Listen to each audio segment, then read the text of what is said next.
Hello అండి, welcome to my fashions. నేనైతే ఈ వీడియోలో మీకు టెజల్స్ అయితే ఏ విధంగా స్టిచ్ చేసుకోవాలో ఈ వీడియోలో అయితే చూపిస్తాను. ఇవి చాలా సింపుల్ టెజల్స్ అన్నమాట. మీకు చాలా ఈజీగా కూడా స్టిచ్ చేసుకోవచ్చు. ఇవైతే నేను బ్లౌజ్కి వెనుక వైపు డోరీస్ ఉంటాయి కదా, దానికోసం అయితే స్టిచ్ చేశాను అనమాట. అయితే మీరు ఫ్రాక్స్కి కానీ లెహెంగాలకి కానీ ఈ టెజల్స్ అనేవి స్టిచ్ చేసుకోవచ్చు. అయితే దీనికోసం నేను బ్లౌజ్లో మనకి ఎక్స్ట్రా మిగిలిన క్లాత్ అయితే ఉంటుంది కదా, మనం బ్లౌజ్ స్టిచ్ చేయగా దాంట్లో నుంచి వెళ్ళి ఈ క్లాత్ అయితే నేను కట్ చేసుకున్నాను. ఇవి ఒక డోరీకి 3 టెజల్స్ అనేవి వస్తాయి.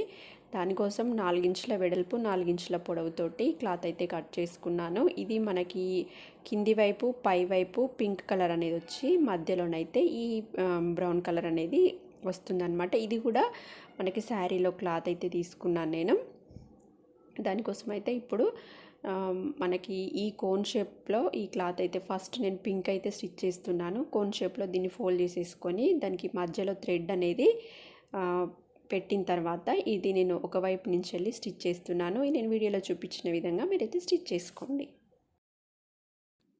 క్లాత్ అయితే డబల్ ఫోల్డింగ్ మీద ఒక కోన్ షేప్ అనేది వచ్చే విధంగా నేను వీడియోలో చూపించిన విధంగా ఫోల్డ్ చేసేసుకొని థ్రెడ్కి మనకి క్లాత్కి మధ్యలో థ్రెడ్ అనేది పెట్టిన తర్వాత పైనుంచి ఒక స్టిచ్ అయితే వేసేసుకుంటే ఈ విధంగా అయితే వస్తుంది. ఇప్పుడు దీన్ని రివర్స్లో తిప్పేసుకోవడమే అనమాట.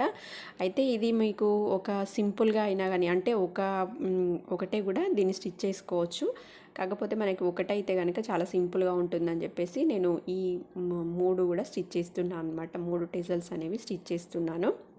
మనకి పైన కింది వైపు పై వైపు పింక్ కలర్ అనేది వచ్చేసి మధ్యలో అయితే ఈ బ్రౌన్ కలర్ అనేది వచ్చేలాగా స్టిచ్ చేస్తున్నాను. మనకి ఈ విధంగా సింపుల్గా కాకుండా దీనికి కింది వైపు ఫ్రిల్స్ వచ్చేలాగా కూడా నేను స్టిచ్ చేసి చూపించాను ఇంతకుముందు. అది నేను కింద డిస్క్రిప్షన్లో లింక్ అయితే ఇస్తాను. అంటే ఇంకొక రకం టెజల్స్ అనమాట. అవి కూడా చూడకపోతే కనుక ఆ వీడియో చూసేయండి. దీనికి ఈ డోరీస్ అయితే మనమైతే ఈ థ్రెడ్ అయితే స్టిచ్ చేసుకోవాలి కదా, దానికోసం ఈ థ్రెడ్స్ కూడా ఏ విధంగా స్టిచ్ చేసుకోవాలి, చాలా సన్నగా మనకి థ్రెడ్స్ అనేవి రావాలి అని అంటే కనుక క్లాత్తో ఏ విధంగా స్టిచ్ చేసుకోవాలి అనేది కూడా నేను ఇంతకుముందు వీడియోస్ అయితే చేశాను. ఆ లింక్స్ అన్నీ కూడా నేను కింద డిస్క్రిప్షన్ బాక్స్లో అయితే ఇస్తాను, చూసేయండి. మనకి రెడీమేడ్ థ్రెడ్స్ ఎంత సన్నగా అయితే వస్తాయో క్లాత్తో కూడా అంత సన్నగా మనం ఈ థ్రెడ్స్ అనేవి స్టిచ్ చేసుకోవచ్చు అనమాట.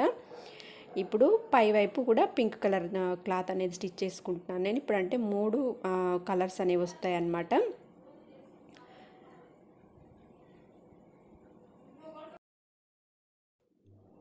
మనకైతే స్టిచ్ చేసుకున్న తర్వాత ఎక్స్ట్రా క్లాత్ ఉంటుంది కదా, ఆ క్లాత్ అంతా కూడా కట్ చేసుకుంటే టెజల్ అనేది మనకి నీట్గా కనిపిస్తుంది. అయితే మనకి థ్రెడ్ నేను డోరీ అయితే స్టిచ్ చేశాను కదా, దానికి క్లాత్ అయితే కొంచెం తక్కువ పడింది అనమాట. అందుకోసమనే లెంత్ అనేది కొంచెం తక్కువగా వచ్చింది. మీకు క్లాత్ అయితే ఎక్కువ ఉంటే కనుక మీరు డోరీ లెంత్ అనేది ఎక్కువగా తీసేసుకోవచ్చు. ఇప్పుడు ఇవి 3 నేనైతే స్టిచ్ చేసుకున్నాను. మీకు కావాలంటే కింది వైపు సేమ్ ఇదే విధంగా ఇంకొకటి కూడా స్టిచ్ చేసుకోవచ్చు అనమాట. అంటే మీకు ఒక బంచెస్ లాగా రావాలి అని అనుకుంటే కనుక ఇదే విధంగా మీరు ఇంకొక థ్రెడ్ కూడా రెడీ చేసేసుకోవచ్చు. ఇవైతే ఇప్పుడు నేను 2 డోరీస్ అనమాట. ఇవి 2 కూడా నేను ఈ విధంగా స్టిచ్ చేసుకున్నాను.